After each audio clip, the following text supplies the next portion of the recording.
Okay, isang mapagpalang araw pong lahat sa inyo mga kamotor. Okay, ito na naman po tayo. Muli na naman makakapag-vlog para naman ma-share ko sa inyo mga kamotor yung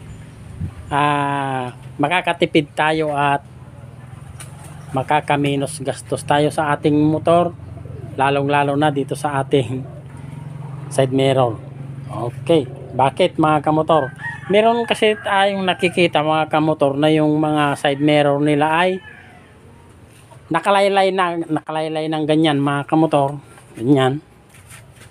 Pag tumatakbo ka, yan, pag tumatakbo ka, mamaya titingin ka sa iyong side mirror, nakababa na naman. Okay.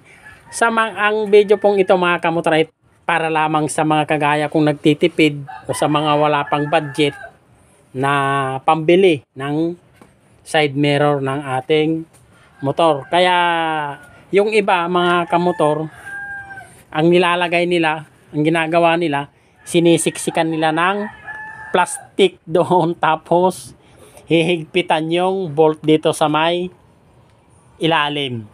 Hindi po ganoon ang gagawin natin mga kamotor. Kaya kung gusto mo ng ganitong video mga kamotor, ay please po paki-like, paki-share at paki-subscribe na rin po at paki-hit na rin po ang notification bell para po updated po kayo sa mga susunod pa nating mga video. Okay mga kamotor, ito nga palang side mirror natin, ito sa mga inuulit ko sa mga wala pang pambili. Halimbawa ito mga kamotor, ito ipapagawa sa atin, laylay na, natanggal na yung kanyang side mirror. Kaya wala pa siyang pambili. Kaya kukuha na natin mga kamotor. Re-remedyohan natin para magamit niyang muli. Alam mo mga kamotor, ito papakita ko kamotor sa inyo. Alam mo mga kamotor, itong side mirror na ito ay may gitla dito. Ayan. May gitla po yan mga kamotor, kaya lang hindi tagos. Hindi tagos dito sa kabila. Kikita ninyo mga kamotor, meron siyang gitla. Ang gagawin natin mga kamotor para humigpit sa pagkakalagay dun sa may ball end ng ating side mirror base o side mirror stem, ito lalagariin natin yan mga kamotor. Okay, yan, para naman hihigpit siya, hindi na natin siya kailangan pang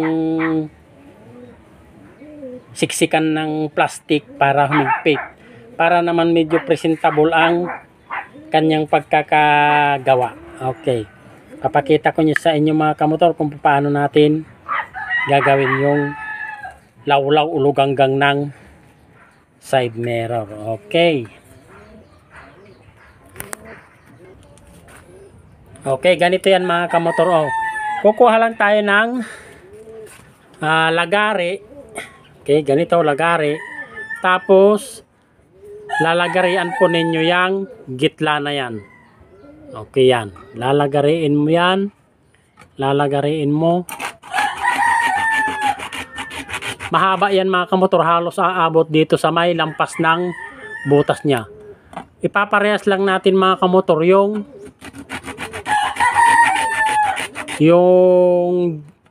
gitla niya doon hanggang doon sa may loob niya. Okay.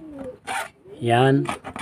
Dati nang may gitla yan mga kamotor, kaya lang hindi tinuloy nung manufacturer o yung gumawa, kasi pag hindi natin naalaman na ganun pala ang gagawin, tapon na, bibili na uli ng iba. Kaya lang napakamura lang naman ito mga kamotor. Mga mahigit lang yatang dito sa amin, nasa mahigit 200 mga kamotor yung isang pares. Na extra tuloy yung manok kong sasabungin sa kabila. Okay, pagkatapos mga kamotor na nagitlaan natin na ganyan, oops, na extra ulit, libre sound tayo mga kamotor. Yan. Pag nagawa na natin mga kamotor na ganyan yung side mirror natin, okay, pwede na nating ilagay yung base niya o yung ball end niya dito sa may loob. Saka natin hihigpitan yung tornilyo na tinanggal natin dito. Pero mga kamotor, kung yung butas niya yan ay nabitak na sa kahigpit natin, hindi na rin po pwede mga kamotor na gaganituhin natin, kasi nga lulusot na yung tornilyo doon sa loob. Kaya panay ang talaok mga kamotor, palaging may extra. Hindi na rin niya maiipit. Gaya nito mga kamotor, makikita ninyo pag pag diniin natin mga kamotor ay ayun, magdidikit siya. Kaya okay na mga kamotor yung ganito. Inuulit ko, ito ay para lamang sa walang budget na kagaya ko. Wala na ngang budget, nagtitipid pa. Kasi sa hirap ng buhay ngayon mga kamotor, ganito ang gagawin natin. Okay. Ganito lang kasimple. Para naman, di ba?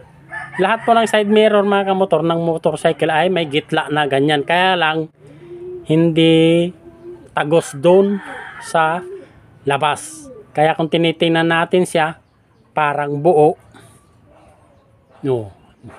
Meron pala siyang gitla hanggang doon sa may loob. Gaya na ito, ipapakita ko sa inyo mga kamotor. Itong motor ko na to, may gitla siya. Di ba? Ayun. Hindi masyadong malinaw. Tututok na. Ayun. May gitla siya mga kamotor. Kaya lang hindi tagos hanggang doon. Kaya kung lumuwag itong plastic niya, lumuwag na ganon, pwede ninyong lagarian yun mga kamotor na ganon. Kaya yung pinakita ko sa inyo kanina, para hindi nakakairita na pagtitingin ka sa side mirror mo, nakababa na naman, lupa ang nakikita mo, imbes makikita mo yung kasunod mo. Okay, sa ngayon lang napadpad sa aking channel muli, huwag po ninyong kalimutang i-subscribe para naman po madagdagan naman yung ating subscriber. Sa mga ayaw po naman ng ganitong video, ay please po paki-skip na lang po ninyo para po naman makanood kayo doon sa gustong-gusto nyong content na naayon sa inyong panglasa. Okay, yun lamang po masishare ko muli sa araw na ito mga kamotor. Isang mapagpalang araw muli sa inyong lahat. Yun lamang po, naimbag nga aldaw kenyayo. Amin. Tasapay la kumata na karadkad kayo latta nga agnanayon. Diyos tag nginakin niya yung amin apo. Thank you.